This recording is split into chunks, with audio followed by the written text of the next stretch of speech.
2027, jurusan Ekonomi Syariah kelas A semester 3. Baiklah, di sini saya akan menjelaskan sedikit pemahaman yang telah kita pelajari mengenai filsafat umum. Filsafat umum merupakan pembelajaran yang mengajarkan kita untuk berpikir secara logis, sistematis, dan metodologis. Dan hal ini adalah cabang filsafat yang membahas dasar-dasar, metode, dan implikasi ilmu. Pengetahuan kajian filsafat umum melibatkan pemahaman hubungan antara filsafat, ilmu pengetahuan, dan agama, serta persamaan dan perbedaan di antara keduanya. Filsafat juga mencakup konsep ontologi, epistemologi, dan aksiologi yang menjadi objek kajian filsafat. Kata filsafat dalam bahasa Arab yaitu falsafah, sedangkan kata filsafat dalam bahasa Inggris yaitu filosofi, yang berasal dari bahasa Yunani yaitu filosofia. Kata filosofia ini terdiri atas kata philein yang artinya adalah cinta atau love, dan sophia yang artinya adalah kebijaksanaan atau wisdom. Sehingga secara etimologi filsafat berarti cinta kebijaksanaan atau love of wisdom. Atau bisa juga diterjemahkan sebagai cinta kearifan dalam arti yang sedalam-dalamnya. Jadi, seorang filsuf bisa dikatakan sebagai pecinta atau pencari kebijaksanaan. Istilah filosofia digunakan pertama kali oleh Pythagoras sekitar abad ke-6 sebelum Masehi. Nah, setelah diajukan pertanyaan apakah ia seorang yang bijaksana, dengan rendah hati Pythagoras pun menjawab bahwa ia hanyalah orang yang mencintai pengetahuan atau pecinta kebijaksanaan, atau juga disebut dengan lover of wisdom. Nah, berikut ini ada 3 hal yang dapat mendorong manusia untuk berfilsafat, seperti yang dijelaskan dalam beberapa sumber yang ditemukan.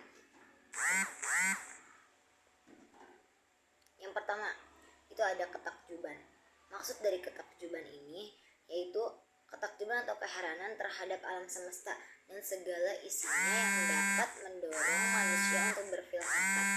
Nah, ketakjuban ini dapat muncul dari pengamatan terhadap bintang-bintang, matahari, dan langit yang memberi dorongan untuk menyelidiki dan memperoleh pengetahuan yang lebih mendalam. Nah, yang kedua ini ada kesangsian, yaitu keraguan atau kesangsian terhadap pengetahuan yang ada dapat mendorong manusia untuk berfilsafat. Rasa heran dan meragukan ini mendorong manusia untuk berpikir lebih mendalam, menyeluruh, dan kritis untuk memperoleh kepastian dan kebenaran yang hakiki. Nah, yang ketiga itu ada kesadaran akan keterbatasan. Maksud dari kesadaran akan keterbatasan ini pada diri manusia, terutama dalam menghadapi kejadian-kejadian alam, dapat mendorong manusia untuk berfilsafat. Apabila seseorang merasa bahwa ia sangat terbatas dan terikat, maka ia akan berusaha untuk memperoleh pengetahuan yang lebih luas dan mendalam. Nah, dalam keseluruhan, ketiga hal ini dapat mendorong manusia untuk berpikir secara kritis, menyeluruh, dan radikal dalam mencari kebenaran dan pemahaman yang lebih mendalam tentang alam semesta dan segala isi. Nah, mengapa filsafat umum ini menjadi penting untuk dipelajari? Karena filsafat umum ini membantu kita sebagai seorang mahasiswa untuk mengembangkan pemikiran yang objektif dan terbuka, keterampilan pemecahan masalah yang ilmiah, dan rasa tanggung jawab akademik dan moral. Hal ini juga membantu kita untuk memahami persamaan, perbedaan, dan hubungan antara filsafat, sains, dan agama.